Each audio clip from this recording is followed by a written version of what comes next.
What's going on? Welcome into TFEs podcast. Kelsey Riggs Cuff, Dalen Cuff, back from Florida. You were in Florida? Oh, yeah. Wedding. Oh my God. Already? I was like, did we skip an episode? We went there as a family. We did that last week. I don't know. My brain clearly is not fully locked in. But Mine's still there as I'm like looking out at the flowers and walked outside like without a jacket and played with Jace at the park without a jacket. I wouldn't have said Florida. Just in this went like to the wedding in springy... Jacksonville. Sounds different. Like, yay, back from Jacksonville, back from the wedding. Jacksonville is Florida. I'm aware. Very close to the border, though. All right. Well, do you want to give me TFEs on the fact that you don't even remember that we had a whole couple days together without kids in Florida? I do. Jacksonville? I love it. Maybe I'm already blocking it out as we are back to work again. But thoughts were I really enjoy all evidence is contrary to what I just said. I really enjoyed our time down there. I like that you got to meet a lot of my friends. This is a wedding of my buddy that I've known since I was 15 years old. Which was cool because it was a huge reunion on the first night. Like, you saw like that Friday night, like drinks thing. A couple of those guys I've not seen in 20 years. Like some guys, obviously the groom I've remained closer with, and there were a couple guys in the group I've remained close with, but that was like a part of my crew in high school. And then through college, a lot of them went to FSU, and I'd spend time with them in the off season. And then some of them, the ones that I maintained a relationship with, were the guys, honestly, that came to New York more, that I saw and would come and visit and hang out. And so I loved that time. It was really fun to rekindle. It was great to have you be there to meet a lot of them and get to hear who I'm talking about. Although too many nicknames, I think, throws you off too often. I was gonna get there eventually, which is fair. Feelings about it, I felt like it felt very warm, and like also I felt like it was like exemplified growth for a lot of us, and particularly around the actual ceremony. I don't know if we'll get this or not, but their vows were outstanding vows by both of them. I didn't used to like cry or get emotional at weddings. I feel like I've turned on this spigot and you can't turn it off, which is it's very good. But in a public forum like that for your boy, it's a little bit like, oh my God. She was very good. But afterwards, talking to a lot of these guys who were all athletes in college, and the majority of us were athletes in high school, and that's how we like formed those relationships. And then through college in my 20s, there is that old view of masculinity and machismo and all these things that I used to be, that all of us were. But it was interesting talking to some guys about being like, oh, you were upset about that? Or you were emotional about that? Like, I didn't think you... Like, it was like almost like having that assessment. We've known each other for a long time, but like, you can grow and change and develop, and that's a good thing. But I think even like openly talking about the fact that I kept telling people, I was like, dude, I was struggling through that ceremony, was something I never would have said before. But I had no qualms or shame, and that wasn't like a point of pride. It was more just like, that was a beautiful ceremony. It was really, really well done. And their words were really strong and powerful. And it left me feeling like very positive, not just about love and hope for their marriage, but like the whole environment felt like it was a throwback to a time that once was, but also like a realization that a lot of time has passed and there's a lot of change has happened for everybody. And it was pretty cool to relive some old times, but then make some new memories with those guys, but then think about how much people have changed, but then some of the interactions, I guess, can remain the same. I'm not being as articulate as I want to be here. But I think it left me like very positive, very, very buoyed, very energized, and very like almost in touch with my emotions. And the other guys that were there, which was cool. And meeting a lot of their wives, but I've known some of them for a long time. But particularly it was about like the men in that group and like the developing of male relationships, I guess. Mm-hmm. Was that emotions too? I think you kind of I just talked a lot. And Who emotions knows? I should have taken together. a bigger breath or a thought before. No, I thought everything that you touched on was really relevant, and we'll kind of dive into it more. My initial thoughts as we're sitting here right now, and before I get to the rest of it, is where did this outfit come from? I don't think I've ever seen those pants or that shirt. These pants are probably 10 to 12 years old. When I was cleaning out my closet, I saw them and I was like, I can still wear these. They still work. They went on like a 6-year hiatus, so now they're back in the building. Back in rotation, and this is my standard, rag and bone t-shirts that I have, that when I get them on the discount, things like $30. Is it gray, or did I ruin it in the wash? It's blue. Oh, I thought it was either black or gray. I thought it was gray with tan, which I think looks really... I like that outfit, but I was like, he's never worn either of these clothes before, and you never The shirt stopped, has 100% been worn. Interesting. I think it probably used to be black, and I must have changed it. In the laundry. I don't think this. I don't know if this sounds gross, but totally side note. A, I don't like when you wash my clothes and actually wear, and B, I don't know if the shirt's been washed. Oh, like I don't just throw them in. Like if it's a nice, like especially a t-shirt, I don't like want to get something really egregious has to happen for me to wash it. Correct, because you don't put it in the laundry because then you're scared I'll shrink it. Because I shrunk one thing one time that you put in the laundry that you shouldn't have. Thoughts, feelings. I feel the same way about this weekend. Different perspective from you, obviously. It was so great just to like, although it was quick, you and I have a little bit of time. The weather was really nice. It was great to walk around and kind of take it in. I love weddings. No surprise, I'm always emotional at weddings. It is different being at a wedding with your husband and feeling all of this love as you're watching somebody else commit to the rest of their life and getting to glimpse at their love versus a lot of the weddings that I've been to at the past with like a longing for that love. So that's I think a really different perspective and interesting. And I thought I just left feeling full and excited, and I was obviously emotional at the wedding and the vows, which I do think we should dive deeper into because I thought that they were really good. And I think emotions are, it's interesting. Like today I feel really good. Like I said, I took days. I missed the music class. I thought it was at 10. I've been multiple times. It's at 9:30. I showed up as everybody was leaving. Kids were playing outside. You got to hang out for a little while. Yeah, I did a really, really good morning. Did they charge you for that too? No, I wasn't there for any. Good. Just double checking. You also got a ticket, but it was separate. How much money did we spend this morning? Yeah, okay. Let's just like focus on the positive right now because we still played with the kids. I talked to some of the moms. Days and I went to the park. You picked us flowers. And then, before that, this morning, you had the kids and I went for a run and just looking outside and I love summer, but I love this time of the year up here. I mean, I'm staring at that like pink cherry blossom tree right now that is so full and pretty and only going to get prettier over the next couple of weeks. And I just like this time of the year just puts me in a good mood. Now I say that because last night I just was in a bad mood, stressed out over like any little thing. Like I was stressed out doing laundry because my drawers were too full and I couldn't put the clothes away. And I'm tired of like having to fight when I put clothes away. And then that just sent me down a spiral. So it's interesting how much like a day, a sleep, a moment, whatever it is can kind of change your perspective. But I feel right now really good, really energized and rejuvenated and kind of, I think, excited about some of the work things that we have on the docket, some of the life things, and then some of the downtime when we hope that we're going to catch up some. That downtime, I think, keeps dwindling. Our plan time keeps changing into like, okay, actually, maybe it's not going to be what we thought it was. But it'll be different, I think, in nice ways.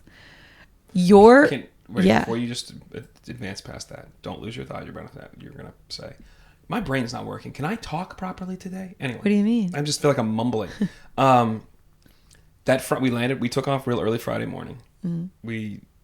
I slept for about an hour on the plane. Your 5-year-old couldn't wait for me to wake up, and then we hung out for the next hour on the plane. I'm a 5-year-old? No, I just realized what you said. I'm like, we don't have a 5-year-old. You're a child, but you couldn't. It's like you're just staring at me like a puppy, like, wake up, let's talk. That's what I felt like whenever you got on the plane ride there? Yeah. That's what it felt like when I woke up. I was like, what have you been doing? What's going on here? That said, once we got there, we ate lunch, and then we had time until like the first event. We had like 3 or 4 hours. We went to the pool. The weather wasn't as warm as we would have wanted to get in the water. But it was weird. It's like, it was the first time in a while where we both were together with nothing to do. How did you feel about that period of 3 hours? Like, what did you think about that? Did you have any reflections on it at all? No. Leading question. Because I was almost like, what do we do now? We're so scheduled to do more stuff. And that's what I think I had to finish the call. That was the only thing I had on the schedule at like 2 to 2:30. And then I was like, I can't believe I didn't bring my book. Like, why I bring my book to a family vacation? We're not going to read it. I didn't bring it here. And we talked a little bit. I fell asleep for a minute. I think you fell asleep for a minute. But it was weird to be like, this is what we've talked about, doing nothing together. And even in that, for a moment, I'm like, well, what do I do? What do we do? It was just like a weird, because we weren't drinking either. So it was just like sitting, which was, it's weird because it's like, they always talk about wanting those times. And then when we're in those times, I don't know if we're actually dying for the time. No, that I feel what you're saying, especially because I think when it got, the sun went behind a cloud and it wasn't as warm, was like, I feel like we should sit out here and enjoy the scene just because we're here and we have time, and we should sit here and enjoy the scene. But I was like, I kind of just like want to go in the room, hang out, take a shower, finish watching Rooster, talk, like, and just have some downtime, because we don't ever have that either. So yeah, we had a little bit of that, but it wasn't as long. Because then I'm like, hard for me to go back inside because it is getting nicer up here. But when we left, it was 35 degrees. Yeah, and it was gross while we were away as well. Yeah, it is interesting just to kind of have that downtime for sure. I felt like you're such a planner that in my head it was like, okay, what should we be doing next, and what's the plan leading up to when we actually have a plan? But I didn't feel pressure, and I didn't feel like you were antsy. But I love doing nothing because we do nothing so rarely. It just didn't feel like I thought it was going to feel. Really? Yeah, I was not as into it as I thought it would be. And maybe if it was warmer. You're as into just sitting around and doing nothing with me. Should I find that offensive? No, because that's usually it is. But at times I feel like we weren't even doing nothing with each other. At times it was like, I don't know what was. This didn't seem like we were like. I'm like, did we maximize that time? Because we're not going to have it again for I don't know, 6 to 12. Well, we did walk circles around finding the restaurant, but that was not my GPS failure that time. It wasn't GPS. We made it an audible in the middle of walking somewhere else. And then you put in the wrong place. Yeah, it took us 1 block out the way. But we had to go a different route. We wouldn't have gotten that route to begin with if we weren't walking somewhere else. We called an audible. Yeah. I don't think we called an audible so we'd have more time just to sit around. We did, because I was like, wait, we can't walk all the way over there, and then we're going to have an hour for the sun, and what are we doing? Yeah. Yes, I enjoyed that. What I was going to go back to was that night, and I still am not over the fact that there were like 15 to 20 men that are close enough from high school to still in their 40s all get together and not miss a beat, or some of them be in contact all the time. I know you're in contact with some of them, but not all of them.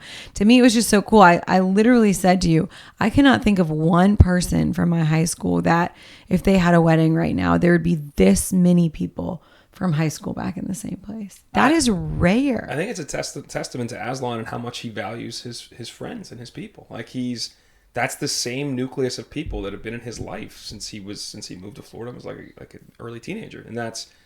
I think he takes pride in maintaining those relationships. A lot of them did go to college together, which helps. But then people would always come back, and he's always good at connecting and wanting to maintain some relationship. And I think the one thing about guys though too is even if we go 6 months or 12 months without talking to somebody, sometimes longer. Like if you're able to, when you have that foundation of spending a lot of time together or knowing each other at a different age. I think we're good at dropping right back in like things didn't miss a beat. And there aren't tons of people like that in my life. Like that's like that high school crew. And then my buddy Corley wasn't there as a house. There's a couple other guys that are from high school like that. My buddy Pete, but there aren't many. But most of them were at that wedding.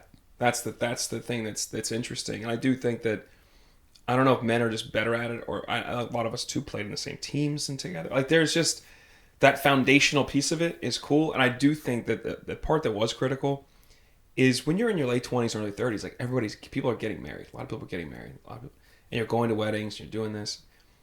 A lot of time had passed to the point where everybody that was invited wanted to go to that wedding. Mm-hmm. It wasn't like, oh, hey, my kids got this. Like, no, my kids we got to find something else to do with these dudes. Mm-hmm. Because this is like serving as a de facto reunion for the people you actually want to be there. Mm-hmm. I mean, his buddy Hunter, his best man, flew in from Serbia. It was a 25-hour flight. Crazy. Like, just the multiple stops. The route he took was bananas, but 25 hours to get there, to stay for like 50, But I think it's about Aslan. It's about the fact that he waited so long to get married, and we never thought he was going to get married. The people wanted to be there. Wanted to be there to witness it. Some wanted to be there to get to meet her. I still had not met Abby. No idea. They met just about a year ago. You're talking about my new best friend? Your new... Kelsey. Unbelievable. It's like...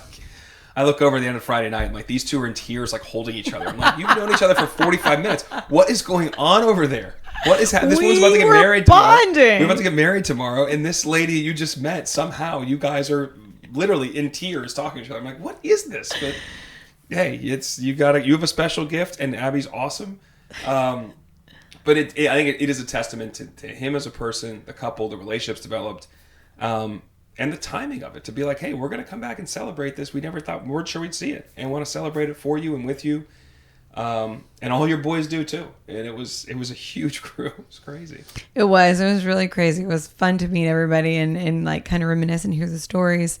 And I don't think it's you mentioned the friendship thing. I was thinking about it this morning. There are different types of friendships, and I value the friend groups that I have that I speak to every single day. Those are more few and far between, but it's a different kind of value for me too. The friends that are the ones that I haven't talked to in 6 months or a year, and we just pick right back up where we left off. Rachel Brown, my friend who flew down last year, we have barely talked since she came and stayed here. Yeah. And I sent her a voice memo the other day, and yeah, okay, we were sending 8-minute voice memos back and forth. She sent me a voice memo, and I looked at. I said something like, "Was yours? Did I see 4 minutes?" You're like, "Well, hers was 8." 8? That's a speech. We were catching up. That's like there's so like how do you even respond? And then you settled back with like 4 or 5 minutes. Like no, I sent back another 8, and then she sent a 4, and then I sent a 5. How can you possibly respond to all of that in 8 minutes? You can't. I actually her last one I still have to respond to. This is the beauty of it. I love a voice memo message because especially West Coast for her, East Coast for me, the time difference, life, family, work, kids, things are crazy. So maybe you don't have an hour or 30 minutes to sit there and talk on a phone. But I can tell you a lot just into the phone. You hear about my life, and when you have time, you come back around, you listen, and you react to it. And it goes a long way. It makes you feel like you didn't miss that much. And it's different than just reading a text. I said to her, I'm like, hearing your voice, I'm just over here like a giddy little kid just chit-chatting with her. Like, you've met her. She's like so wonderful and bright. I'm just like, oh my God, I'm so happy to hear from you. But here's the thing. I sent my brother a voice memo the other day for the first time in maybe ever. He probably thought I was dying when he first opened it up. Like, why is this voice? What's going on? Like, he probably was panicked. But that's how rare that is. Well, men and women are different in their voice memo, I guess, messages. Usage. Yeah. So I do think that there are different kinds of friendship that you value, not more, but like you value differently. You experience them differently. But for me, there's something that is so special about having those friends that you don't talk to every single day, but you know that when you do, when you have time to reach out, or if you are lucky enough to be in the same place, that you're not going to miss a beat. For me, thinking back to high school, I just feel like I was in a million different places. Like I have some really great friends from high school, but most of my super close friends are from other schools that I played soccer with, or from college, or now from the, workforce, the jobs that I've had over the years. And so it was interesting to me to see so many people. And I feel like some of my friends that still live back home, they have maintained a closer relationship because a lot of them are still in the same circles and still get to see each other more often. But I just thought it was so cool to have those long time relationships. I think you're right. More than anything, it says so much about who he is as a person. But it's just really cool to see, not that men can't maintain long relationships, but like to see that many men from such a long time ago still so connected. Yeah, I mean, I do think that there's an element of when you get together, there's an ease about it, and when you get older, as guys, like we've met some good friends in town, and you're always trying to find ways to hang out more, ways to do more, but with the guys that have been like, there's no replacing, there's no way you could explain all the times you spent with those guys. And there's some of that part of that is that reminiscing and retelling old stories and laughing about this, but it's also, there's a level of comfort there that just doesn't always exist, especially in like today's world where you're coming and going and meeting new people and trying to build relationships. You knew each other at this point in time where all it was your friends. Mm-hmm. And that was all that really mattered. And I guess some different, like my high school though, like that group, like whether it was, Tong and Gail, and like there was a certain like 5 or 6 at Mass Rock, like every single Thursday, Friday, Saturday, I was with them every whatever. I was 2 years younger, from the end of my freshman year through the basically my beginning of my junior year when they went to college, and then they would come back or I'd go up there. Like, but it was just a consistent that we were always around each other. Mm-hmm. And 4 of those guys lived within 100 yards of each other, lived in the same little subdevelopment. So all of us ended up at that subdevelopment all the time because we're just hanging out. It was pretty fascinating, and it is cool because how they set up the wedding though too, and the different tables.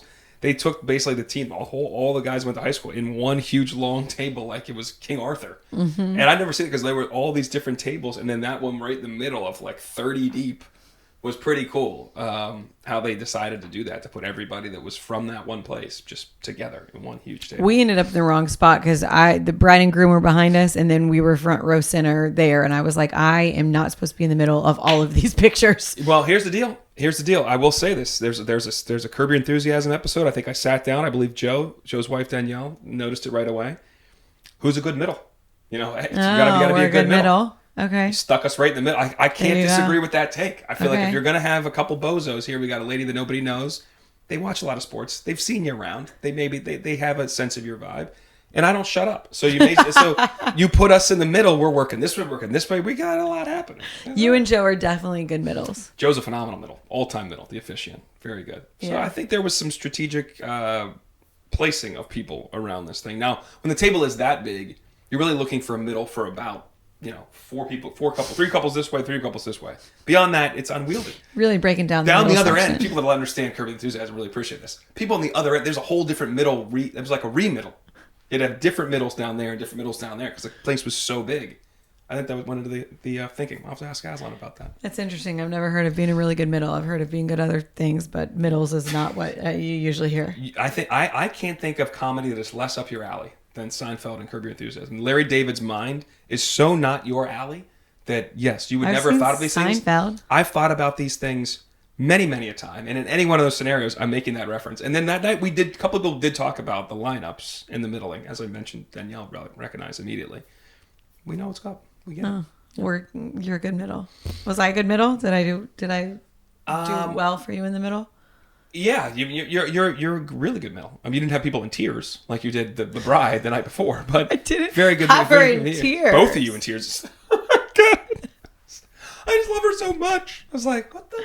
I can't wait for the. Does anybody want a beverage? My friend. Right now? We got a lot of people coming to visit this summer. I'm excited about too. We lined up a lot of friend dates up here in Connecticut. A lot of visits. You're gonna have to clean up this room. Nah. Just close this door. Nobody needs to be in here. Tell them all to come at different times. It's just the couch. Just the stuff they can't. There's just clothes on the couch. Yeah. There's just region over there. We're good. It'll be fine. If they're friends, right? We don't have to clean anything. This is what I'm also the difference between men and women. Like, you're going to worry about where things are. I'm like, this is my guy. We'll be fine. It's okay.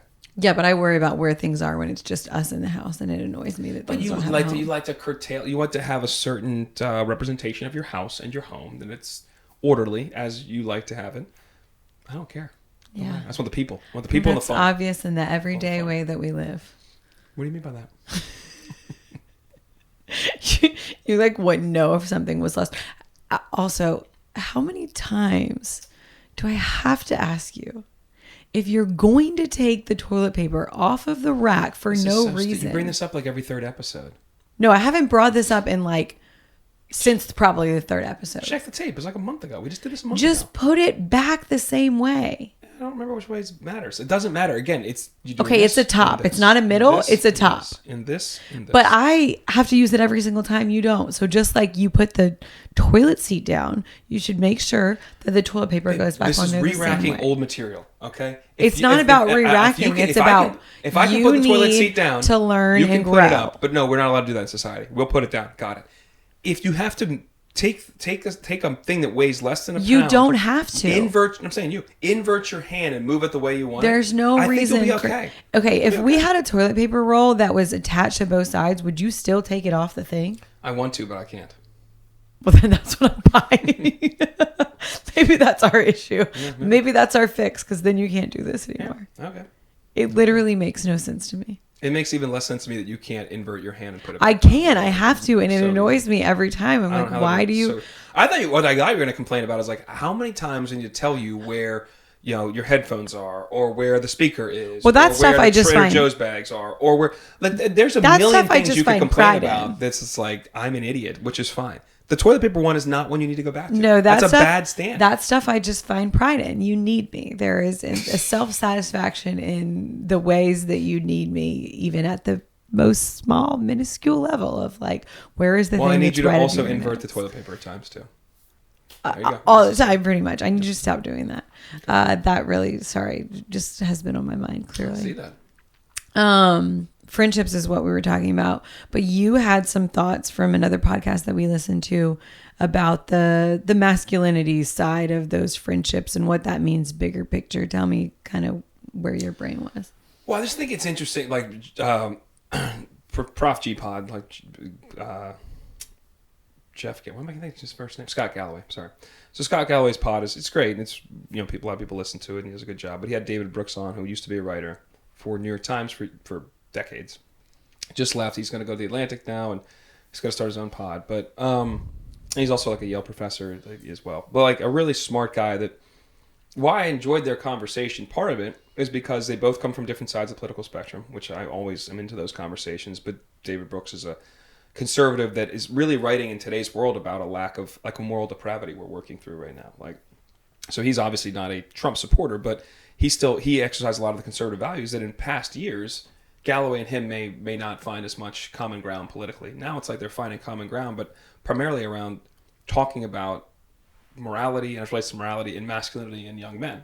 Galloway just wrote a book that's I think just came out a couple months ago. That's a New York Times bestseller about this very topic, and his whole thing is to provide, to protect, and procreate are like his things for modern day masculinity, which has been kind of lost. Like it's this world in which we are supposed to, you know, certain people make it glorified to be as cruel or as aggressive or as debasing as others, and that's like masquerades as masculinity. That's like this, like that is the toxic masculinity of the past, where it's like that's how you're supposed to treat people, like a dog eat dog world. And I think Brooks's whole point was just that within this construct, like there is, as we've gone through the last 15, 20 years of society, we've gotten colder, more aggressive, more cruel, more disconnected in terms of our communities. Like, how are young men coming together, and how are they relating with one another? And hearing that on that pod, just coming back from the wedding, I was like, well, that's like hopeful, but we are of a different generation. I don't know if other men are doing that. I don't know if it's the same thing. I don't know if that weekend was that unique as it may have felt, or are there other, is if you give a bunch of dudes that went to high school together or college and they're in their 40s now to come together, does that interaction feel the same? Does it look the same? I don't know, but I thought that was like an interesting pod to hear that and to be able to talk about your mood and talk about your feelings and talk about whether it was crying at the wedding, like things that I never would have thought or felt comfortable about talking about in my teens, 20s, or 30s, even with those guys. It's taken to the last couple of years of wanting to do that. And some of the conversations we had were some guys being like, I can't believe this guy was going to cry. And I'm like, this guy, he was crying 20 years ago. Of course he's crying now. Like, really? And like how different relationships show different things to different people. Although we've known each other for a long time, those relationships can still be different. And I think all that with the construct of like masculinity is the background of that. Like that's all, those are good, healthy things. And masculinity as a word has been co-opted in the last 5 or 10 years to always be bad. And I think that's the whole crux of Scott Galloway's book, is that no, it's actually good. Like those things, when thought of positively to protect your family, your friends, those you care for, that's innate, supposedly, in our like DNA as men to provide. That has also been put on by society, but also before that in just in life, to want to have that inclination. And not to mean that your wife can't make more than you or be the breadwinner, but you still want to provide. And whether that's providing emotional support, monetarily, care for your kids, being there to provide, and last to procreate. Like that's part of the deal. And it's been like, he's talking more to a younger generation, but also to my generation, the fact that like we went through our teens and 20s where the more girls you got with, the more like social status that carried, the more clout that carried. Like he's talking about finding deep relationships and finding women to connect with on a real way. And then yes, want to engage sexually, which the younger generation, those numbers are kind of crazy going down. They don't drink as much. He's not promoting alcoholism, but he's like, there's a social lubricant there that people get comfortable with. When you have a couple drinks, it changes the dynamic. And lastly, just being in communion together. Like it's hard to do these things in person anymore. So I've talked for a long time, but that pod I thought it was really appropriate for us to immediately hear it the next day after we got back, to listen to those two men talk about that and that construct with a very positive tone, which is exactly the way I felt coming out of that weekend. Yeah, I think the word masculinity has become such an interesting and sometimes polarizing one, just because of the way that the perception of it has changed. over the last couple of years. And by the way, like, if you say it, depending on sometimes what side of the political spectrum you're on, it's either seen as a positive or a negative, and people can manipulate it different ways. I thought their conversation around morals and morality was really interesting. In particular, there was something they said, and correct me if you remember and I'm saying it wrong, but basically he was talking to the younger generation about when's the last time you had to make a moral decision, and they were Had a moral dilemma. And they were describing that as when you have two beliefs and they basically come at a crossroads and you have to decide. I thought that was interesting because I don't think a moral dilemma is always necessarily two positive beliefs that you have. I didn't root as positive. I think you believe that things should be this way. And usually I think most of your beliefs you'd like to think are positive. Right. But I think their more point was just like... But that would mean that the other thing that you're thinking is negative. So morally, is it the thing that you've always done that you continue to do, or is it the other side when those intersect? So I thought that was an interesting thing that they said there. But yeah, so when they were talking about to the younger generation, when's the last time you had a moral dilemma? And I was surprised that so many of them, that these people that they talked to, they couldn't relate. They didn't understand. They didn't know what they were talking about. And for me, I'm like, how? I feel like I had just, whether they were actual moral dilemmas or they just felt like they were at the time, they didn't necessarily have to be some big life altering decision that I was making. But I was pretty surprised by the fact that wasn't something that younger generation was super in touch with. Well, I thought was interesting about that is I think some of his point is rooted in faith, or the lack of rooting things in faith anymore. And regardless of what faith you are, the 10 Commandments spanned Judaism, Christianity, and Islam. That bakes up about 5/6 of the planet. Mm-hmm. Hindu beliefs, Buddhist beliefs, a lot of them are on the same level of your moral value or your core of what we should do to one another. How should we care for one another? How should we treat one another? Those type of things are kind of span all the religions. And his point was just like when we've gone away from that in society.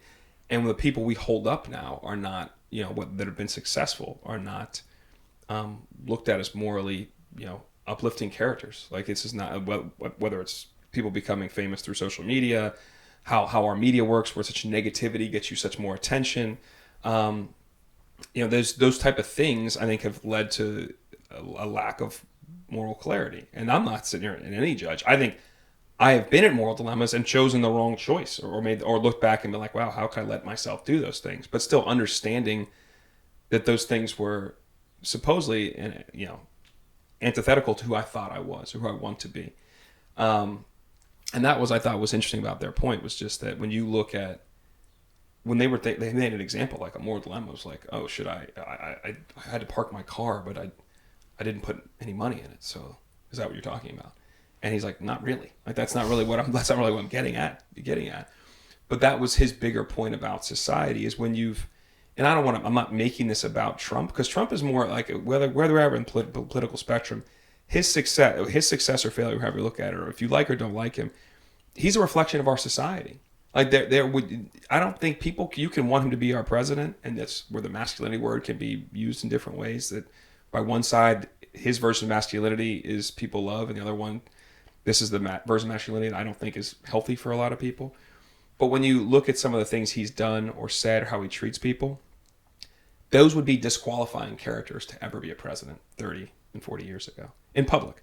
Richard Nixon was saying that stuff, but not in public, but it was there. I'm sure JFK did too, but not in public because you couldn't survive it. H.W. Bush, Obama, Biden, he's been the first one to allow to do that because I think the society has moved past caring about moral character in the same regard. And I'm guilty of it too. I'm not saying I'm immune to it. I think that's when you look at that change, and that's kind of his point, that we've gone through this depravity that has led us here as a people, not based on our leaders, by the people getting there. He did have an uplifting point though. He's like, I think that the country in 28 may be so starved to just treat people well, to move the other way, that maybe there will be a reckoning, not from a political belief standpoint, but how do you comport yourself?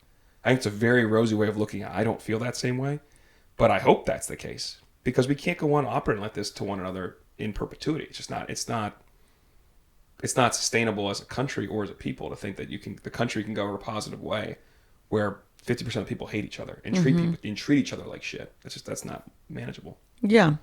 I feel like hopefully we'll be at a crossroads soon with all of that. I feel like in some ways we've been at a crossroads for a long time, and we haven't crossed any of the roads. We're just standing there, turning around, actually, going we're walking back. The way. Going back, and then we get to that crossroads again, and it's not quite figured out. I think the idea that you touched on, that they said about morals and how kids grow up and whether or not those are instilled, because I feel like sometimes you just think it's like understood. You just think like this is right or wrong. And that's even like at the base level. Like we have a toddler now who we're literally having to sit down with and be like, we don't throw food. Throwing food is bad. But if you think about it, it's like every little thing in your life you do have to learn. And a lot of that, if there are not consequences, no matter how big or small, you don't learn what's right or wrong. For me, Christianity helped shape that, because there were a lot of things that I grew up just knowing from going to church and from, okay, if this happens, then that happens, or this is how God wants you to behave. And you can say, when you do things wrong, you say sorry and you apologize. He doesn't expect you to be perfect, but you can repent, and he died for our sins. So I think there are a lot of things too that for me, Christianity helped ground, I guess, and drive those morals. But I think the interesting thing is like, you don't ever always get it right.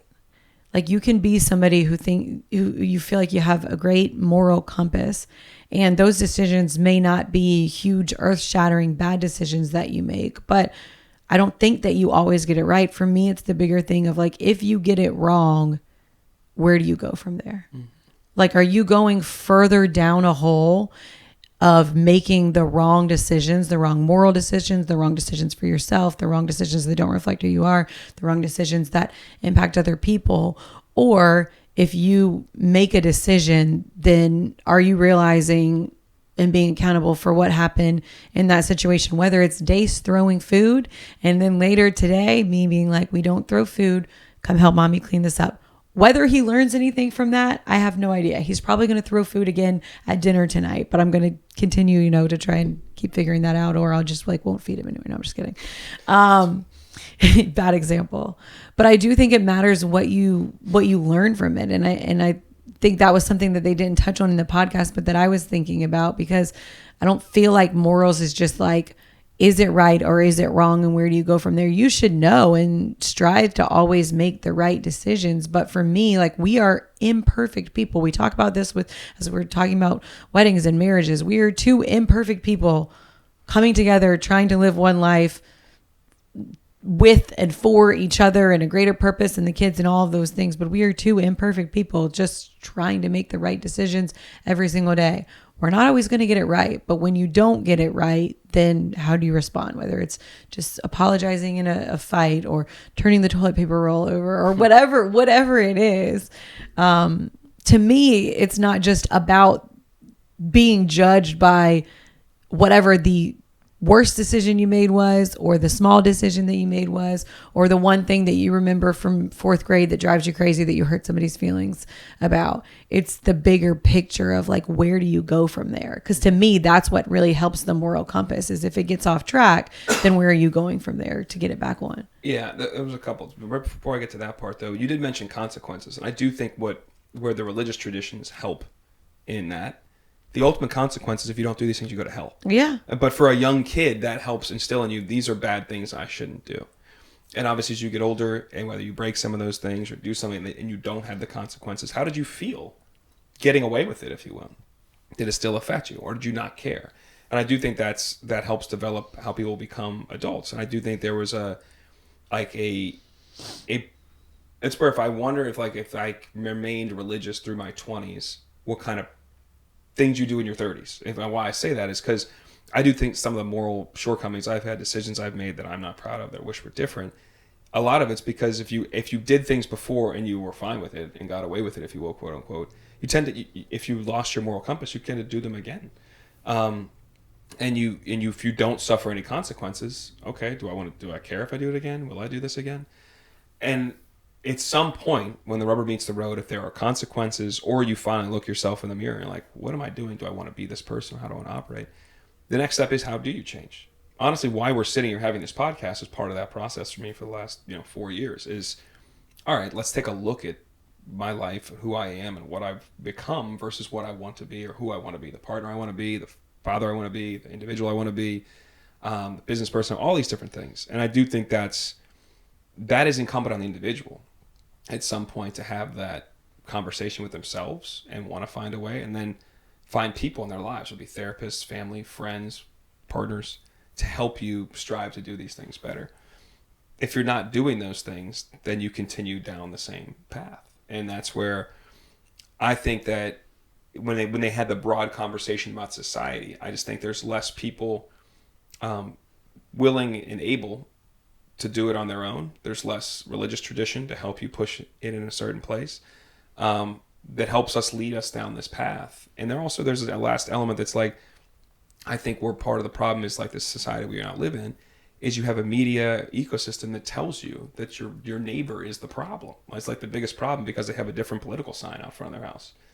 If that's what you think the problem is versus, our education system or our healthcare system, that we can figure out policy things, but like, let's focus on the things that are going to help us get better as a country. But then most importantly, just how do you treat each other? How do you interact with the other humans that you operate with? And that's why that social media has been such a bad thing, because it takes away the human element of it.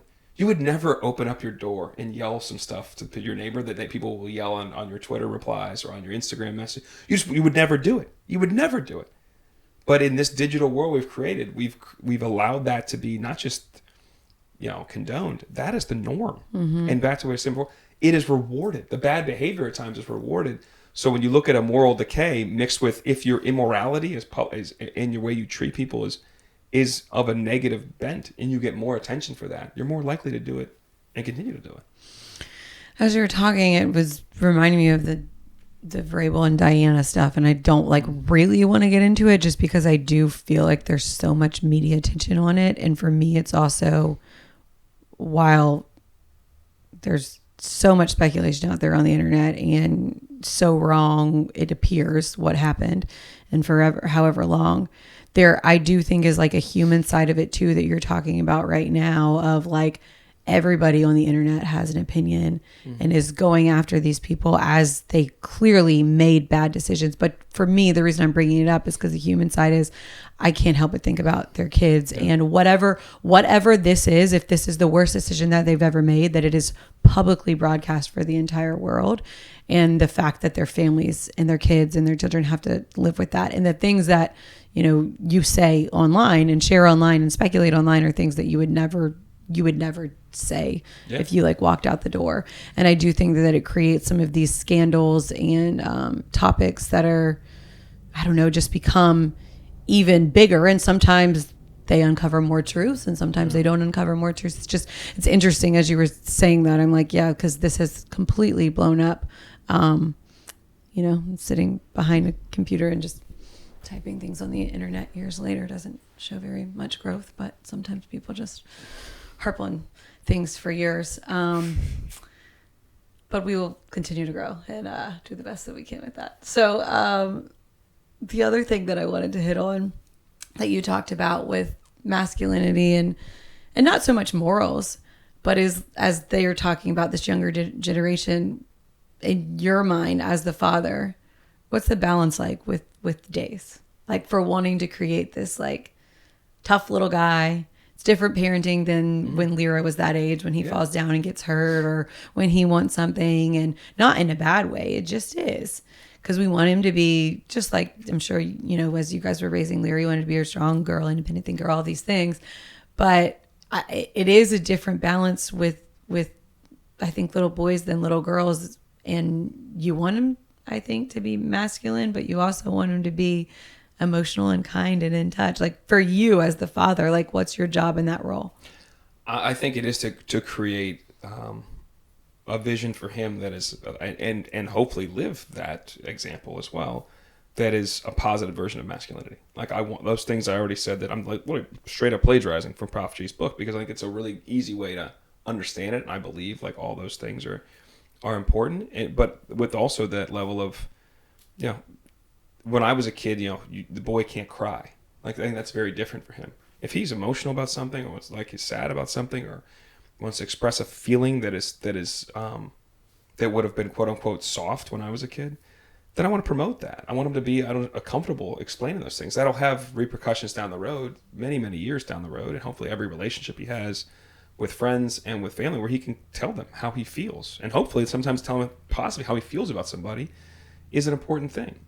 Also, if there's something that he is not being treated the way that he thinks he should be treated, or it's not being explained to him, that he has the tools to have that conversation, to understand why things are this way, and why would you act this way, or why I'm acting this way, and be able to have that conversation versus bottling it up and saying, well, I don't ask that question, I'm good, I'll figure it out on my own. Or you wronged me in the slightest way, F you, I'm out on you. Like that's, or like it's a very old school masculinity thing, it becomes a competition. I will dominate you physically, emotionally, mentally. Like that's not, what benefit does that offer? You know, I think there's finding that balance of like, I hope he is, hyper competitive, because you will learn from those things. You will learn winning and losing well and winning well. You will learn what you have to do to achieve it, whether it's beyond the court or in the classroom or whatever.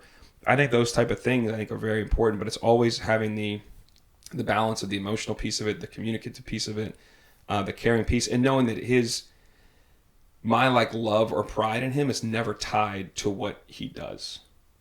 Whether good or bad, it's always I'm always there. And it's not saying that my dad was conditional love. It's just that it's not like it was ever present and always felt. I want him to always feel like I got him, I love him, I care for him, and he should have that same capacity with those people that he loves too. That he's always gonna stand by his friends and his family and be there for him, and that matters to him.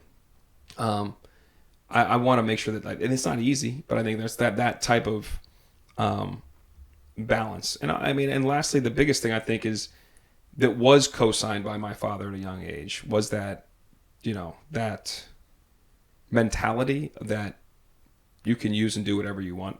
If a woman wants to be with you, that's, good. You can do whatever you want. That's not a healthy way to grow up. That's not a healthy way to live. What do you mean? That you can, I don't know how this is confusing, but you can, you can hook up, have sex, leave her, talk to her, don't care. There's no value in the relationship. If you don't think there's value, then you just do whatever the hell you want.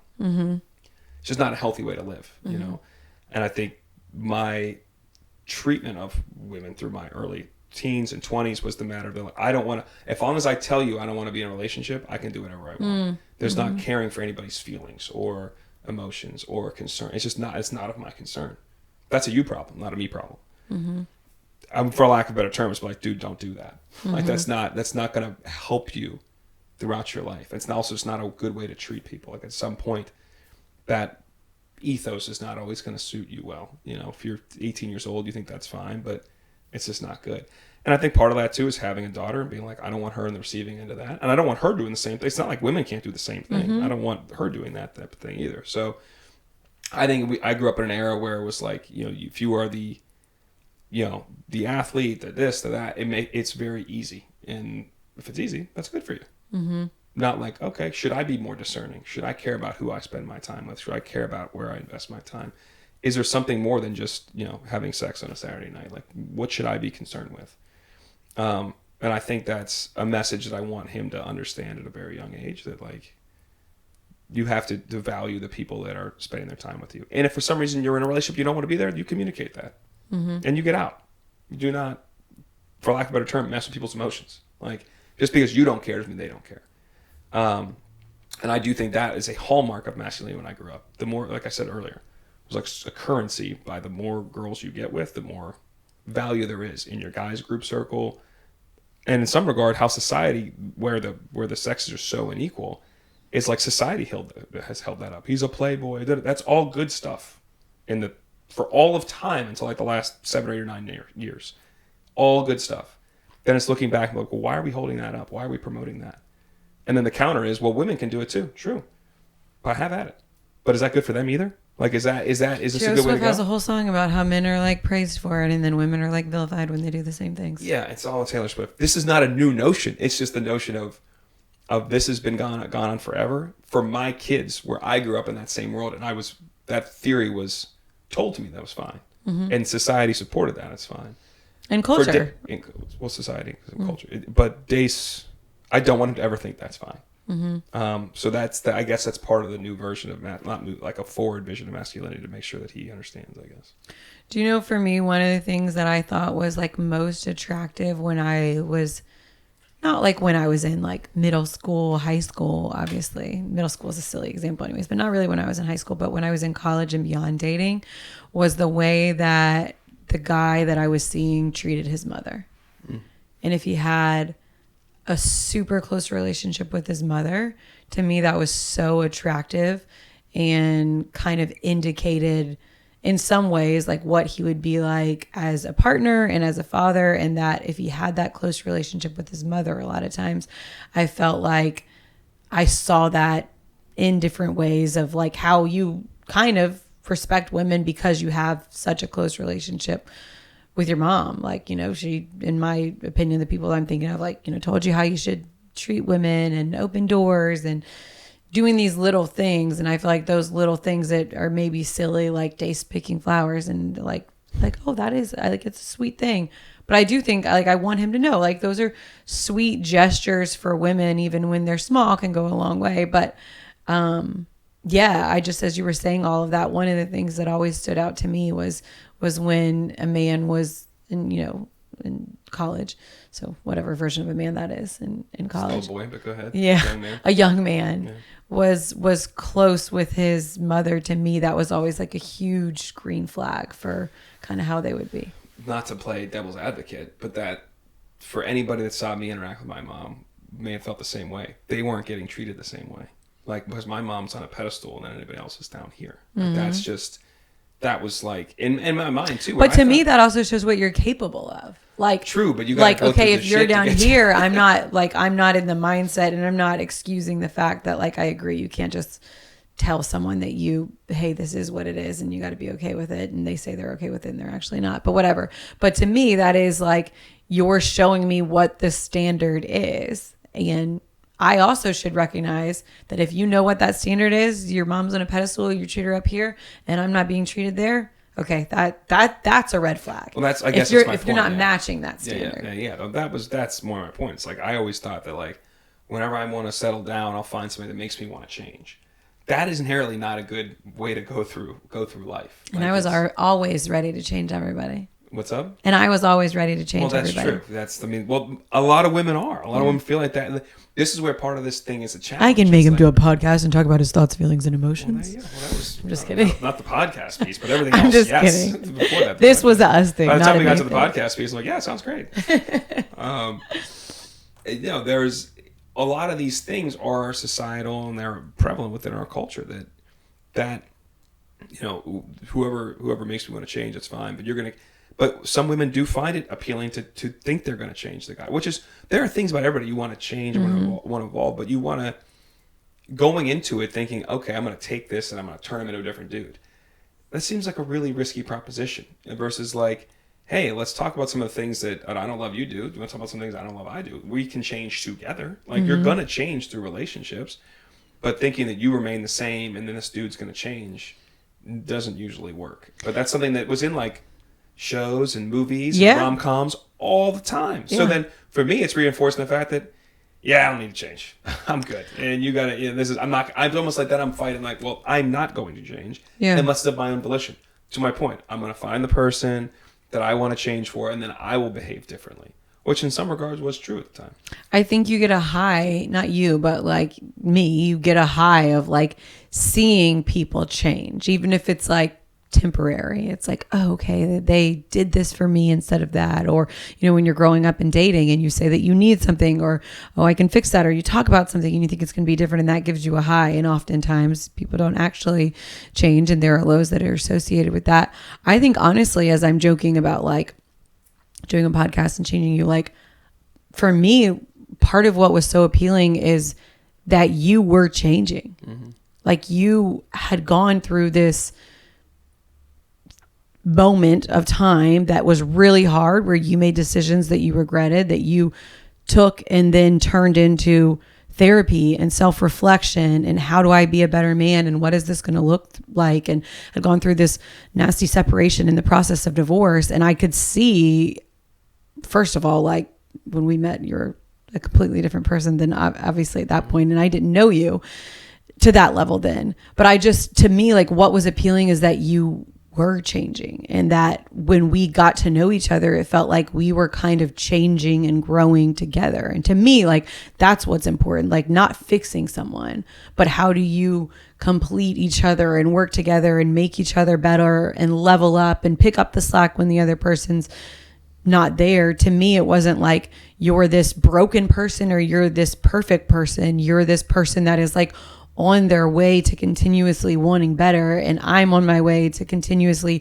figuring myself out and wanting better. And to me, like that is the most appealing thing that there is. Yeah, which is, well, I mean, that's really well said. And I do think there was a level of like I wanted to change at that point. But rewind to when you always, because you always joke about this, and of course I came up on this weekend. Some people were like, "When did you guys met at ESPN? Like, what was the?" And you're like, "Well, he was a curmudgeon at first. I had no interest in him."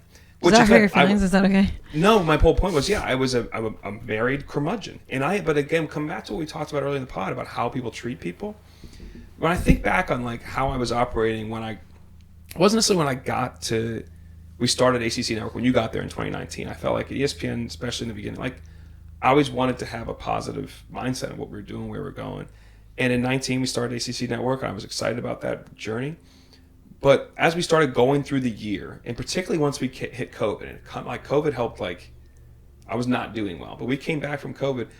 I just felt like when I look back, especially you, like you're such a nice person that people want to talk to. I could give two shits how you felt about me as a person, which really I don't think you should operate in your world being like, well, how does she think about me?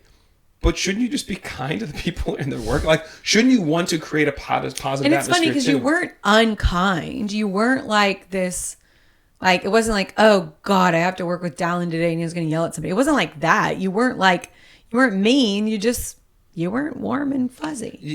It's not exactly. And not in a like, I think you can be authentic to yourself. I think it's like, I never cared about my creating which is antithetical to I think how I went through most of my life. Yeah. That's why I think I was going through a place like, talk about when you look back and say, who do I want to be? What do I want to be? It wasn't just the decisions I made that eventually, led to separation and divorce. It wasn't just decisions I made that affected one person who was my ex-wife. It was how I was operating in the world. Mm-hmm. Like I was unhappy and I did not care about creating a positive atmosphere in some places unless it behooved me. Mm-hmm. If it was the right people where I got to make the right impression, I'm good. Mm-hmm. I'm turning it on and I'm doing my thing. But we're coming in to cover a lacrosse show on April 25th when the sun's out and I want to be doing something else. Your boy did not care if he was being pleasant to the rest of the care about the positivity. Or honestly, your boy was not trying to impress me back in the day. And did not care, honestly, if your show sucked. I'm going to be good. I'll be fine and we'll see how it goes. I'll be out of here at 11:30.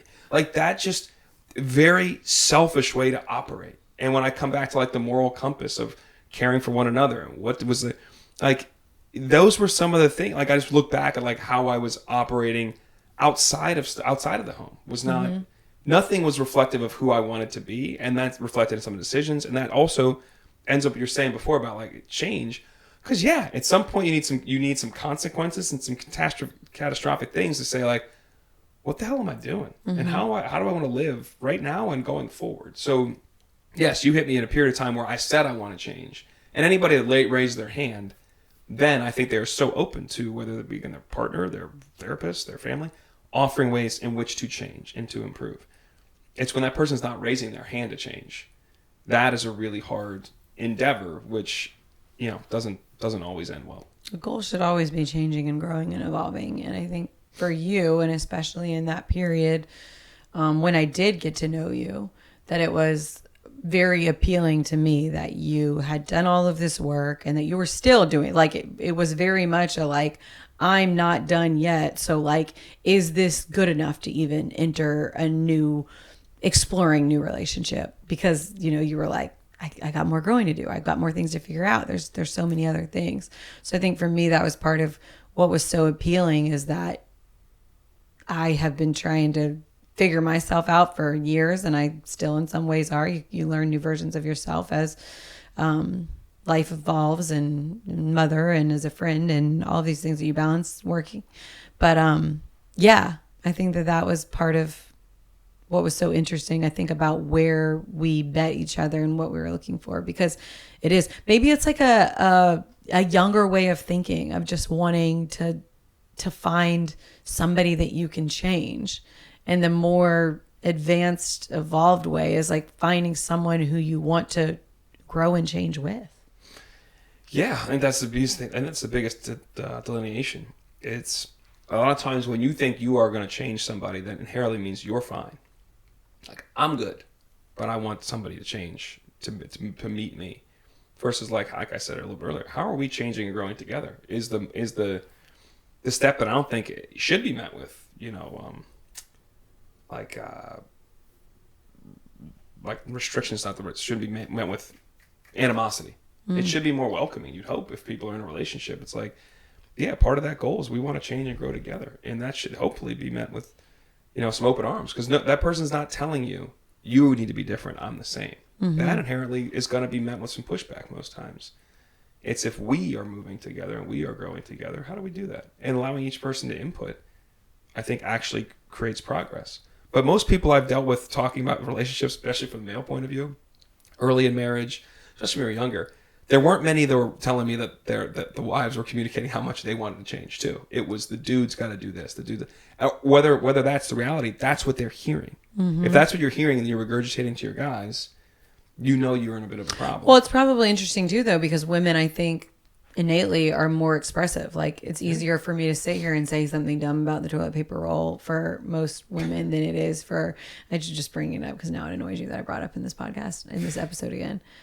But maybe it's because women are less afraid to say, hey, I need this. And they are more in touch and more emotional and can say, this is what I'm feeling, this is what I need, versus like you were saying, you were unhappy in life and in marriage and at your home, and you couldn't express any of it at that time. I guess you get a great point. I couldn't. I didn't. Yeah. And I didn't know how to. Right. And at the couple times I did try to, it was really met in a place and I was like, well, I don't think this is going to work. Mm-hmm. And then I think when you start doing that too, when you're married and you have that feeling of being trapped, like I can't talk to this person that I'm in this house with. I definitely, for me, there was too much pride to ever talk to my friends or family about anything until it was like the 11th hour. Be like, how is it going for you? Like, just to ask that question, to allow yourself to be vulnerable to respond. Well, it ain't good for me. And but people are having all these challenges. Sometimes that support just makes you feel a little bit better, and then maybe have the chance to go back and say, well, here's what I'm thinking, or here's what I think. Because yes, women are able to articulate it. I don't think men articulate as well too, because how you say it when you're saying here's what I need, it's way different than you never do this. Like, that's a different thing than saying like here's what I really would go a long way for me feeling great in this relationship or in this marriage, is if this happened or these things. And I obviously know your audience, but most times your partner wants you to be happy, wants you to please you, wants to please you. If you give that roadmap, it's time, and the delivery matters, timing matters, because maybe not always met with the most with open arms, but you'd hope that there is some, when it's like, here's what I need, or be really helpful for me.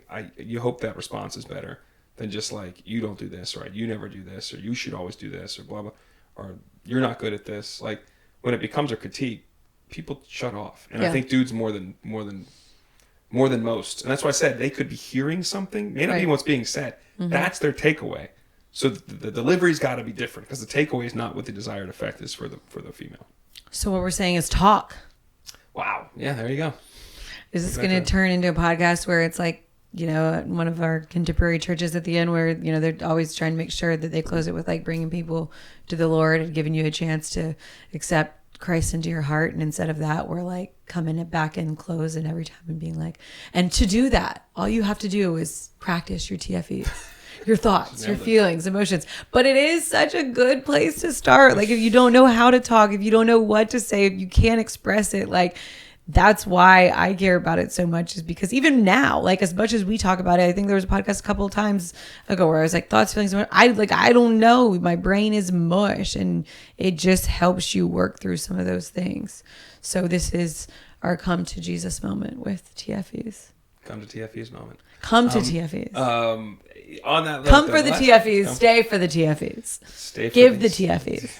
I was going to say for the inappropriate comments or me trying to censor myself because I want to curse more than Kels wants me to. You do great. The one thing I would say about that my therapist mentioned a couple weeks ago, and you hear people say this all the time, but part of like going through your like really an emotional journey or a therapeutic journey is being to name what you're feeling and thinking and your emotions. To be able to name these things, it makes you think about it. It makes you articulate it. It makes you sit in it. And then if you're doing something, you're talking about theirs too, you're going back and forth. It's just way more. The first time you asked me that was probably more that I've ever thought about my thoughts, feelings, emotions than I had in 40 years of my life. So that sitting in it for a second does go a long way. Did you want, I know we're wrapping up, but the chart that you have is kind of about naming your emotions. The mood meter? The mood meter. And I wasn't going to go there because I wasn't, I hadn't looked at it that much. I just thought about it. I've never heard of it before, which is interesting. It was mentioned in the podcast that we're talking about, the Prof G podcast. But yeah, but I don't really have much on it. Because you've seen it before, like one axis is energy, the other one's feeling, and one's, high energy, enraged, furious, frustrated. Obviously not places you necessarily want to be. Low energy is disgusted, disappointed, glum, and you're trying to the feeling side, positive, is blessed, at ease, content. Like if you can get these two things in the one quadrant, is where you're trying to get to. Yeah, I think it's interesting, and I want to look at it more too. I haven't seen that exact thing, but I feel like it's kind of a little bit self-explanatory once you look at it and you see, okay, if I'm high here and high there, is that good or bad? And if I'm high here and low there, like to me, being in that bottom green part, although it's low energy, is still good. You're still high. It's like, to me, being sitting in a spa or doing yoga or something like that, that's still a good place to be. Versus some of the things on the left. It made me also think there's this reality show that I watched that's called Love on the Spectrum. I think that you've seen some of it with me before. I have probably seen 2 minutes, but you love the show. I just sit there and smile at the TV. I mean, it is so sincere and sweet and then heartwarming. And I think about getting to see the parents and getting to see their kids find love after they've been through some challenging things and have always just wanted to have a life that everyone else has. But one of the girls on there in the latest season, she has started saying, yeah, but that is when my anxiety brain takes over and I need to turn my smart brain back on. And I thought it was really interesting because it is like, yeah, there are things that like, that's a very basic way to put it. But I found myself before being like that is not my smart brain talking right now after hearing that, because, you just go to these wild places. And so hearing her describe it like that and then seeing those things written down, I feel like sometimes if you just simplify it, and there is, I think, power in of all naming the emotions, like you said, but saying things out loud too, not necessarily always even to someone else. They say that like if you even talk to yourself in the car, like if you're talking through your emotions out loud, if you can't explain them to somebody else, but you have quiet time to yourself and you're saying them and you're trying to talk through it, that there's power in that. And you help figure more things out as well. So the mood meter. The mood meter. One thing on that too. I think it's interesting because when I'm in my head, like if I can start to spiral about like the negatives, like she thinks this or he's doing this or whatever, like versus if you say them out loud, you're like, this sounds a little crazy, bro. It does. Actually, you are really helps your brain. Yeah, you're going on it. This is not exactly what's going on. And I think that there was a period in my life where there would be full stories, full narratives formed in my head because I wasn't talking to anybody about stuff. When I look back on it, I'm like, damn, that was unhealthy. Like that's just saying it out loud, even to yourself. I think allows you to sit in and be like, is this really what I feel? Is this really what I'm perceiving? Is this really beneficial? Is this really what I want to be doing or thinking? Like it just allows you to parse through it in a different way. And is this really like what I put out there? Because I feel like we care so much about ourselves. We're so obsessed with like and even if you say like, I don't care what other people think, in some like cases you're lying. Yeah. Like you still care how you were perceived in that conversation or how it went in the work meeting or this new social setting or whatever it is that we get so obsessed with. Did I say the right thing? Did I do the right thing? That you forget that the other person is probably sitting there doing the same thing and they don't even remember what you said. But I feel like that helps you talk it down too, because it's like, wait, that's crazy. That didn't actually happen that way, or it did. And say it out loud. Talk about your thoughts, feelings, and emotions. That's it. That's it. It's just that simple. That's simple. Until next week. Yeah.